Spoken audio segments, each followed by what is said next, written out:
एक वक्त था जब ब्रिटिश सिर्फ व्यापारी थे, लेकिन धीरे धीरे उन्होंने अपनी पहचान बदल दी। ये कहानी है एक कंपनी की जो बाजार से उठी और तख्त तक पहुंच गई। बंगाल भारत का सबसे अमीर क्षेत्र था और यहीं से शुरू हुआ ब्रिटिश सत्ता का असली खेल। ये ब्रिटिश अपनी हद पार कर रहे हैं, उन्हें रोकना होगा। युद्ध सिर्फ तलवार से नहीं जीती जाती, कभी कभी दोस्ती और धोखा ज्यादा ताकतवर होते हैं। 1757 प्लासी की लड़ाई, एक ऐसी लड़ाई जहां गोलियों से ज्यादा साजिश चल रही थी। मीर जाफर की गद्दारी ने सिराजुद्दौला को हरा दिया और अंग्रेज बंगाल के असली मालिक बन गए। प्लासी सिर्फ शुरुआत थी, असली कंट्रोल अभी बाकी था। हम अंग्रेजों की कठपुतली नहीं बनेंगे। ये वक्त है उन्हें रोकने का। 1764 बक्सर की लड़ाई, 3 ताकतें एक तरफ और ब्रिटिश दूसरी तरफ।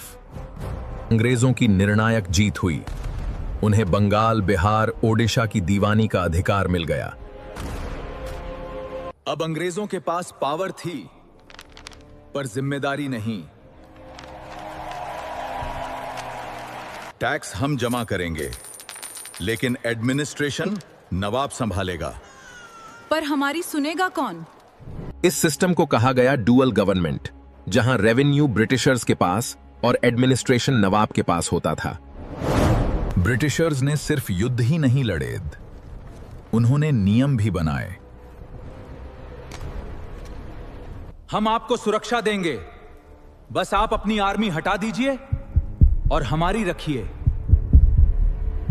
इस पॉलिसी के अंदर इंडियन रूलर डिपेंडेंट हो गए, उन्हें ब्रिटिश आर्मी रखनी पड़ी और उसका खर्च भी देना पड़ा। अगर कोई शासक बिना वारिस के मरेगा तो उसका राज अंग्रेजों का होगा। ये कानून नहीं, ये कब्जा है। इस पॉलिसी को डॉक्ट्रिन ऑफ लैप्स कहा गया, जिसके तहत अंग्रेजों ने झांसी, सतारा और नागपुर पर कब्जा कर लिया। एक कंपनी जो कभी ट्रेडर थी, अब एक रूलर बन चुकी थी। We didn't conquer India in one war. We took it piece by piece. Plassey से शुरू हुआ सफर बक्सर से मजबूत हुआ और नीतियों द्वारा पूरा किया गया। यह कहानी सिर्फ जीत की नहीं थी, यह कहानी थी रणनीति की और एक देश के धीरे धीरे कब्जे की। अगर आपको यह सिनेमैटिक इतिहास पसंद आए तो अगला एपिसोड मिस मत करिए। 1857 का विद्रोह।